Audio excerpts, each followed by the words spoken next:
Les coups de cœur des visiteurs du salon. Bilan de cette 84e édition. Les résultats du sondage Facebook Première de rêve. Les hôtesses vous disent bye bye.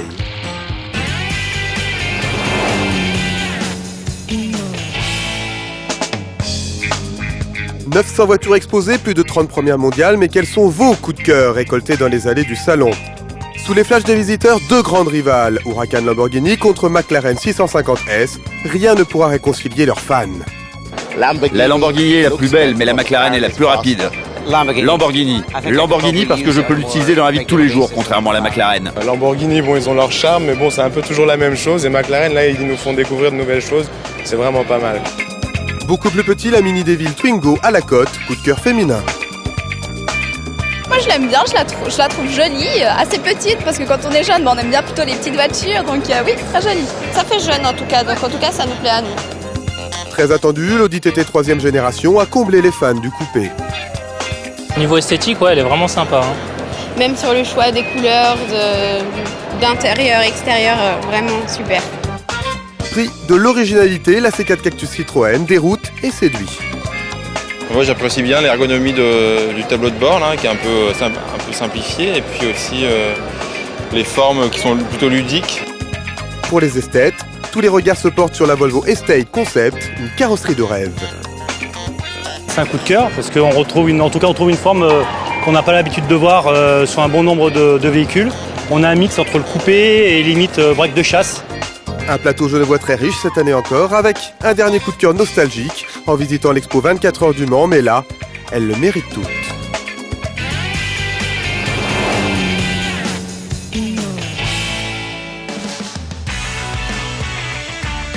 À l'heure du bilan de ce 84e Salon international de l'automobile de Genève, le contrat est bien rempli.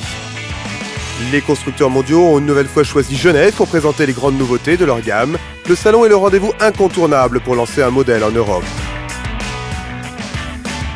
Non seulement pour les constructeurs européens, mais également pour les constructeurs internationaux, puisqu'on a observé depuis l'année dernière que le nouveau constructeur Coros est là pour la deuxième année consécutive, alors qu'il ne vend toujours pas de voitures en Europe.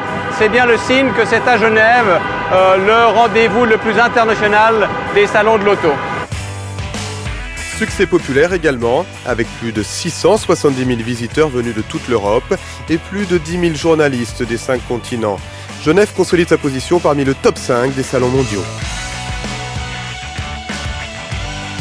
Oui, je pense qu'on a eu un très beau salon avec beaucoup de nouveautés, beaucoup de premières mondiales, premières européennes.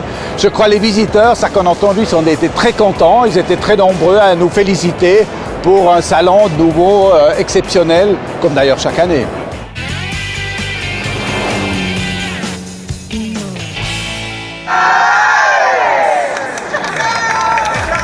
Jusqu'à la dernière minute, elles ont tout donné, ne laissant entrevoir aucun signe de fatigue. Les hôtesses du salon tirent aussi leur révérence, durant 15 jours, leurs sourires ont masqué bien des douleurs.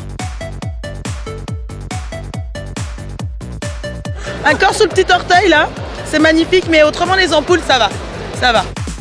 Des heures debout, parfois perchées sur de hauts talons, sollicitées non-stop pour des photos ou des centaines de questions.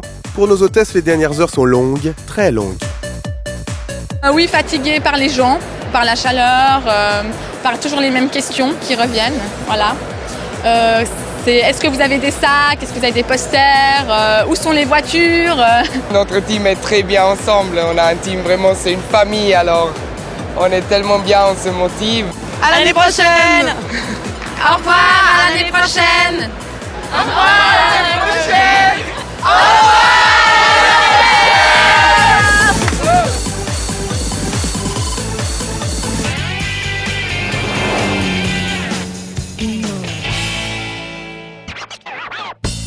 Les résultats de notre grand sondage Facebook Première de rêve, rêve de première. Vous êtes 2383 à avoir exprimé vos votes en likant vos coups de cœur dans les 5 grandes catégories.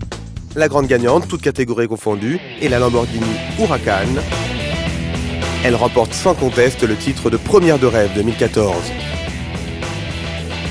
Dans la catégorie des familiales et routières, la très séduisante Mercedes classe S l'emporte. Est élue dans la catégorie des citadines la petite Toyota Aygo. Vainqueur de la catégorie SUV, le nouveau Porsche Macan. Et enfin la gagnante, hybride et électrique, l'Audi A3 e-tron.